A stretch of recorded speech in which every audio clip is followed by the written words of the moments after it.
The main scientific findings are that there are developmental changes like pores that occur in the enthesis that are clearly related to the development rather than the ageing process. And that really means that we know which changes we need to be looking at in more detail to understand the biomechanics.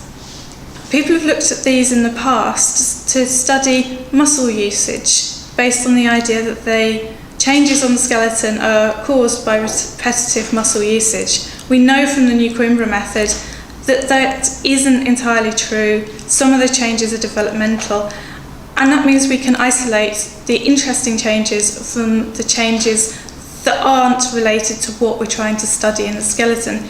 It's important to understand lifestyle in the past because then we can look at social hierarchies, whether there are elites in a population not doing manual labour, and also whether there's a sexual division of labour, whether females are doing different tasks to males.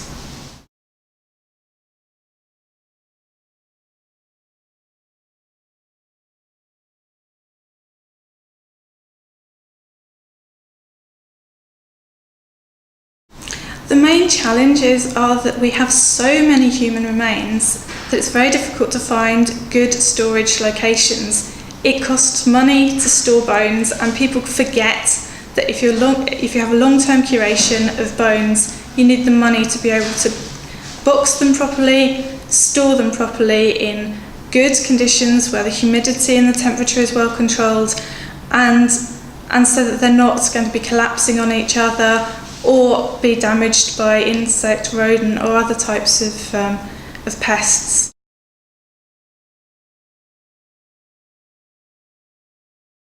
What we really need is big data. So we need lots of people to be using the method on collections, identified collections and archaeological collections, so that we can understand the variability, normal variability, as well as changes related to biomechanics, and we can start to tease apart what is happening in the skeleton.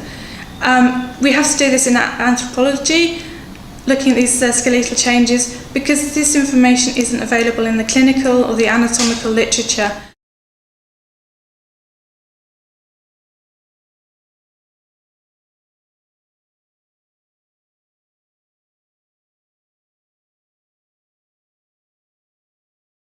Yes, I think so. I think a lot of the differences, and I certainly know this in terms of stature and robusticity, the changes are more related to socioeconomic factors. Certainly in the identified collections, we know that nutrition, being poor, causes people to be shorter. Yes, there may be genetic changes related to differences in populations, but without looking and comparing these populations in the same database, we can't understand population variability and what's causing that variability if it exists.